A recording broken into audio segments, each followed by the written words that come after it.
Ava Collins waited until her boyfriend left for the restroom.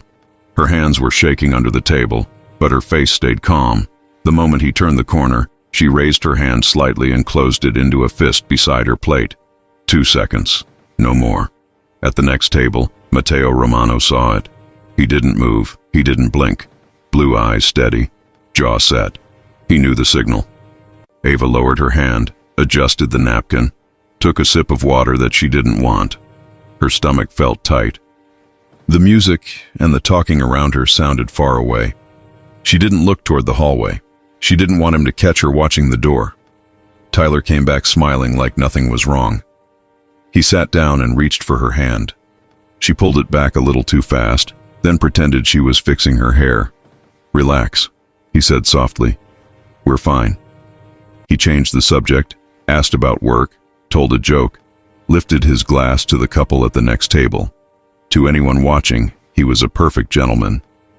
His tone changed only when he leaned in close enough for no one else to hear. "Stop acting weird," he whispered, "or we leave and you'll regret it." Ava kept her eyes on the plate. "I'm fine." At table 12, Matteo signaled the waiter with 2 fingers. It looked casual, it wasn't. A wine bottle appeared at Tyler and Ava's table, compliments of the house. The waiter moved between them again and again with small delays, an extra tray, a check that needed a second signature. Each pass gave Ava a few more seconds to breathe. Matteo's second, Luca, leaned closer. "Boss?" "Not here," Matteo said. "Let him finish and walk her out. At the door we step in." Tyler paid the bill. He stood and pulled out Ava's chair, hand brushing her waist a little too tight for a public place. She didn't react. She picked up her clutch and walked beside him toward the exit. The host smiled, wished them a good night. The street outside was quiet, warm light spilling across the sidewalk from the restaurant windows. Tyler stopped just past the door and turned on her with a smile that didn't reach his eyes. "You made me look stupid in there," he said softly. "I didn't do anything," Ava answered. "You did." He took her wrist, not hard, not gentle. He angled her slightly into the shadow by the window like he was fixing her necklace. He wasn't. His fingers locked on her skin. Matteo stepped out of the doorway and didn't rush. He didn't posture. He simply stood where Tyler had to see him, one pace closer than polite, the kind of presence that filled space. The host hesitated behind the glass, unsure. Passers-by kept moving. "Evening," Matteo said. Tyler stared at him, then at the tattoos along Matteo's hand, then at the way Luca and another man had drifted to either side of the sidewalk without looking like guards. "Can I help you?" Tyler asked. "You're holding her," Matteo said. Tyler let go, reflex, not choice, then smiled. "I'm not holding anyone. We're leaving." He took Ava's elbow again, lighter this time. "Let's go." Matteo's eyes didn't leave Tyler's face. "You're done for the night." "Excuse me?" "You heard me." Ava looked at Matteo properly for the first time. She recognized the suit, the clean beard line, the steady eyes. She knew it was him. The man who saw the signal. The man who stood up. "Sir, with all respect," Tyler said, dropping the politeness with each word. "Mind your business." "She asked for help," Matteo said. "That makes it mine." Tyler laughed once, quick and sharp. "Is that right?" "Yes." Luca spoke for the first time, calm and bored, like he was reading a menu. "You're going to step back, apologize, and leave alone, or you're going to make a scene in front of that camera." He nodded toward a black dome mounted under the awning. "Pick fast." Tyler looked up at the lens. He looked back at the 2 men now standing wide enough to block the path behind him. He smiled again because smiling was his habit when angry. "Fine," he said, releasing Ava's arm. "We'll talk later." "No," Matteo said. "You won't." Tyler aimed a glare at Ava. "Call me when you're done being dramatic." He turned and walked to the curb. A rideshare crept up the block. He got in and slammed the door. The car pulled away. Silence sat between the 3 of them. The host pretended to wipe the podium inside. People kept eating. The street breathed again. Ava's throat felt tight. She kept her eyes down for a beat, then raised them to Mateo. "You saw me," she said. "Yes. I wasn't sure anyone would. You asked. I don't ignore that."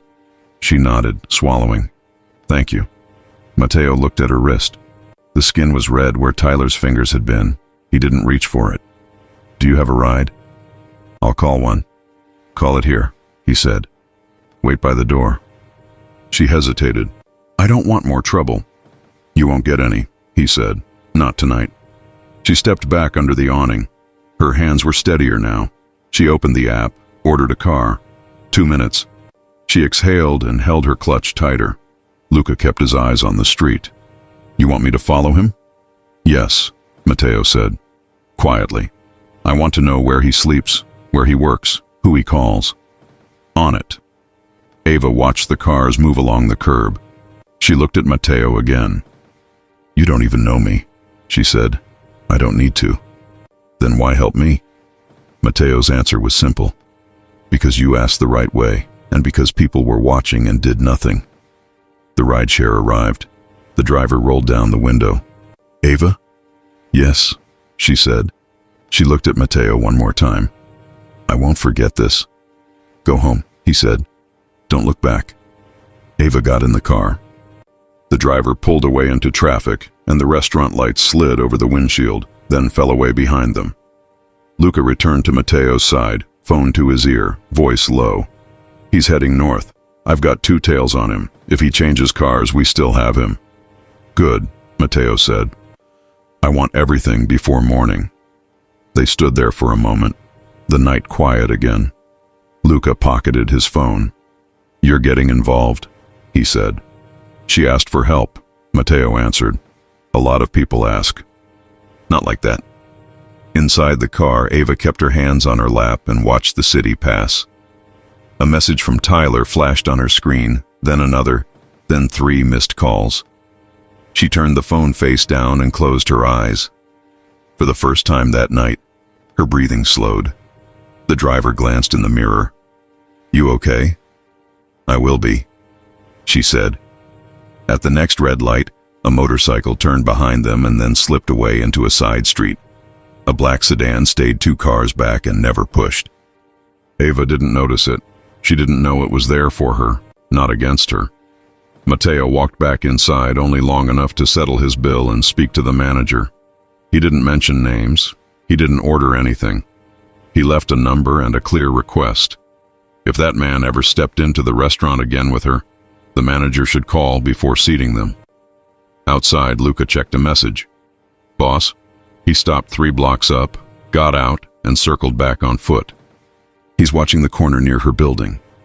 Mateo's face didn't change. "Keep eyes on him. No contact unless he moves toward her. If he does, you stop him." "Clean or loud?" "Clean." Ava's ride slowed in front of her building. She watched the entrance, scanning the sidewalk without knowing what to look for. Nothing seemed wrong.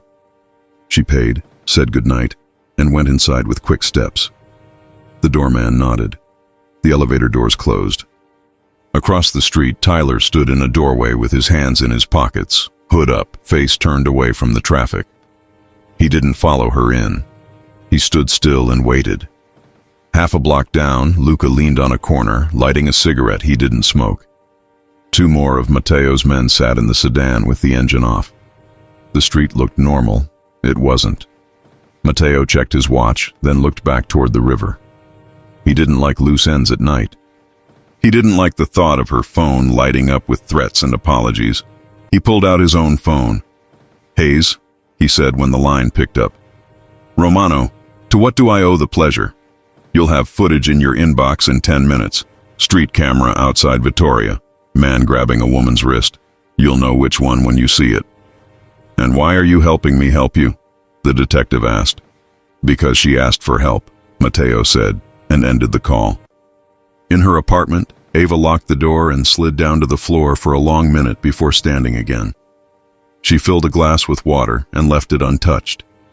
She put her phone on the counter and watched the screen light up with another message. She powered it off. Through the window, the city lights blinked. She pulled the curtain closed and leaned her forehead against the cool frame. She wasn't safe yet. She knew that. But for the first time in a long time, she felt like someone had seen her and done something. On the street, Tyler finally moved. He checked his phone, swore, and stepped off the curb. Luca straightened from the wall. The sedan's headlights flicked on without glare. A quiet engine started. Matteo slid into the back seat of his car and gave a single instruction. Don't let him near her door. The driver pulled away from the restaurant. The city opened in front of them like a grid of choices. Matteo leaned his head back, eyes closed for a second, then open again, sharp and clear. Tonight was simple. She asked. He answered. Tomorrow would not be simple. The morning after, Ava Collins woke up to the sound of her phone buzzing across the counter. She didn't touch it. She stared at the black screen and felt that familiar weight in her chest, then forced herself to breathe. The apartment was quiet. Sunlight cut across the floor. For a few seconds, nothing moved. She turned the phone back on. Messages stacked one after another from Tyler. Apologies, demands, questions, the usual swing from sweet to cruel. She didn't answer. She blocked his number, then unblocked it, then blocked it again. Her hands shook. She set the phone down and walked to the sink. When she came back, there was a new message from an unknown number. No text, just a short video clip. A street camera angle, the sidewalk outside Vittoria. Tyler's hand closing around her wrist. The way she flinched, the second he looked up and saw Matteo Romano standing there. The clip ended. Another message followed. Unknown. If he harasses you, report it. Keep this video as proof. No name, no request, no pressure. She knew who sent it anyway. Ava watched the clip again, then saved it in 3 different folders and emailed it to herself. She held the phone for a long beat, then typed back, Ava, thank you. No reply came. She didn't need one. She showered. She dressed in jeans and